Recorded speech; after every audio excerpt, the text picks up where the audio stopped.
सल्ली अला सुभान अल्लाह करीमा मा बाद फाऊज़ बिल्लाहि मिनश शैतानिर रजीम बिस्मिल्लाहिर रहमानिर रहीम अला इन्न औलिया अल्लाह ला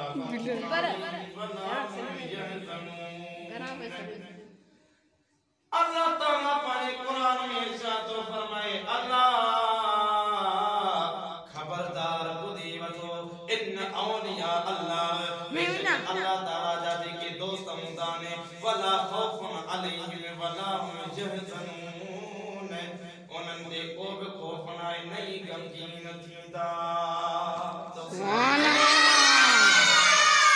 हिकड़े न्याणे हज़रत इमाम अरबई रहमतुल्लाह ताला अलैहि वाले किताब में लिखियो आ त गौसे आज़म रज़ी अल्लाह ताला ने पंहिंजे मदरसे शरीफ में बैठा हुआ त हिकड़ी औरत आई अर्ज़ कयो आ ओ मुंहिंजा प्यारा गौस मुंहिंजो मुड़स नफ़ानी दुनिया मां लाडाणो कयो आ मूंखे इनायत करे मूंखे पंहिंजो मुड़स वापसि वराए ॾे तुंहिंजो मुरीद हुयो तुंहिंजो गुलाम ॾींदो हुयो तुंहिंजी ख़लीफ़ो हुयो मूं ते महिरबानी कर न गौसे आज़म रज़ी अल्लाह ताला ने फरमाया थी बटे मिनट सब्र कयो यानी मन गौसे आज़म रज़ी अल्लाह ताला ने कमरे में वञाने ऐं जेड़ी मन जो वञन पिया ऐं ॾिसण पिया त उते कलमा पियो पढ़े गौसे आज़म रज़ी अल्लाह ताला ने औरत खे फरमाया ठीक आहे मां तुंहिंजो कमु कंदुसि का बि देर न कंदुसि गौसे आज़म रज़ी अल्लाह ताला ने जेड़ी मन पंहिंजे हुजरे मुबारक में विया आहिनि त अखियूं ॿुटियूं आहिनि ऐं अल्लाह तबारक व तआला त ख़ुदि कचहरी कई आहे हज़रत गौसे आज़म रज़ी अल्लाह ताला ने हज़रत इस्राईल अला नबी अलैहिस्सलातु वस्सलाम सां कचहरी कई आहे हज़रत इस्राईल अला नबी अलैहिस्सलातु वस्सलाम खे फरमायो आहे ओ हज़रत इस्राईल अलैहिस्सलातु वस्सलाम मुंहिंजो जेको मुरीद आहे उन जो मूंखे साह वापसि वराए ॾे उन जो साह मूंखे वठी ॾे हज़रत इस्राईल अला नबी अलैहिस्सलातु वस्सलाम फरमायो आहे ओ मुंहिंजा प्यारा दोस्त मूंखे अल्लाह ताला जो हुक्म न आहे मां तोखे रूह न ॾींदुसि चओ सुभान अल्लाह जो गौसे आज़म रज़ी अल्लाह ताला ने वली पिया हज़रत इस्राईल अला नबी अलैहिस्सलातु वस्सलाम जे बारगाह में अर्ज़ कयो आहे ओ अल्लाह जा प्यारा नबी मुंहिंजो मुरीद जो साह वापसि ॾे त गौसे आज़म रज़ी अल्लाह ताला ने फरमायो आहे हज़रत इस्राईल अला नबी अलैहिस्सलातु वस्सलाम हज़रत गौसे आज़म खे फरमायो आहे न मां तोखे इन जो रूह वापसि न ॾींदुसि सुभान अल्लाह छा कयो आहे जो जेको थां हुयो तंहिंमें हज़रत इस्राईल अला नबी अलैहिस्सलातु वस्सलाम पूरी मखलूक़ात जा साह वठंदो आहे ओ हज़रत अब्दुल क़ादिर रज़ी अल्लाह ताला अलैहि हज़रत इस्राईल खां फुरियो आहे जेॾी महिल जो हज़रत इस्राईल खां साह वारो थां फुरियो आहे त हर कंहिंजो साह वञी उन्हनि माण्हुनि में पियो आहे सुभान अल्लाह गौसे आज़म जेको हज़रत इस्राईल अला नबी अलैहिस्सलातु वस्सलाम सां बि मुक़ाबिलो पियो करे पोइ जेॾी महिल जो हज़रत इस्राईल अला नबी अलैहिस्सलातु वस्सलाम खां गौसे आज़म रूह वरिताईं त हज़रत इस्राईल अला नबी अलैहिस्सलातु वस्सलाम अल्लाह ताला जे बारगाह में वियो आहे अर्ज़ कयो आहे ओ मुंहिंजा प्यारा रब गौसे आज़म एतिरो वॾो थी वियो आहे जो मुंहिंजे कमनि में दख़ल अंदाज़ी थो करे इनखे सम्झायो त अल्लाह ताला मथे फरमायो आहे ओ इस्राईल अला नबी अलैहिस्सलातु वस्सलाम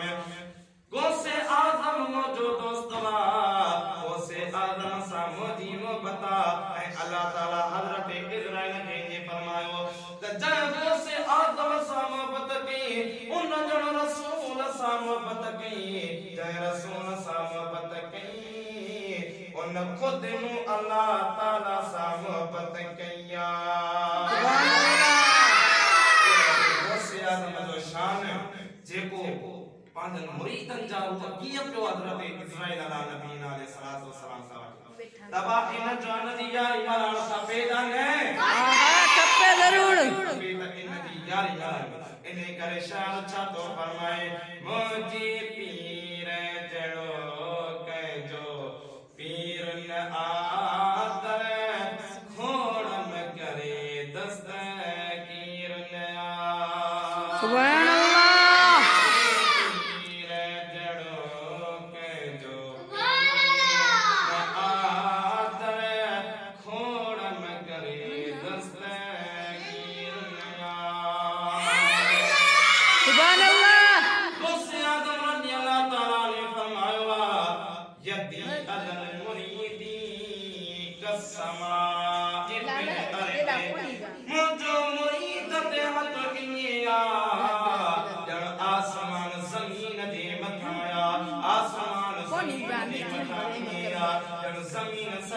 आसमान जे हेठा अची वई कोसे आदम रज़ी अल्लाह ताला ने फरमायो त मुंहिंजो हथ मुरीद जे मथां इने जा ॼण आसमान ज़मीन जे मथां आया सुभान अल्लाह कोसे आदम फरमायो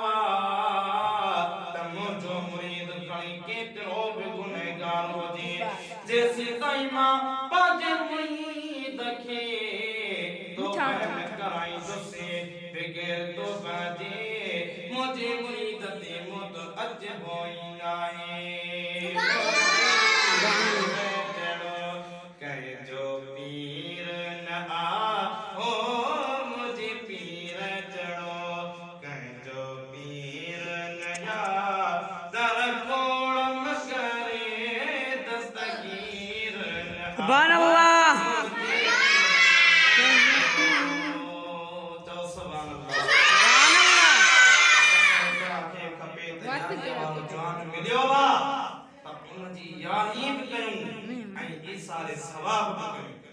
अल्लाह ताला अमल जी इनायत अता फरमाए आमीन।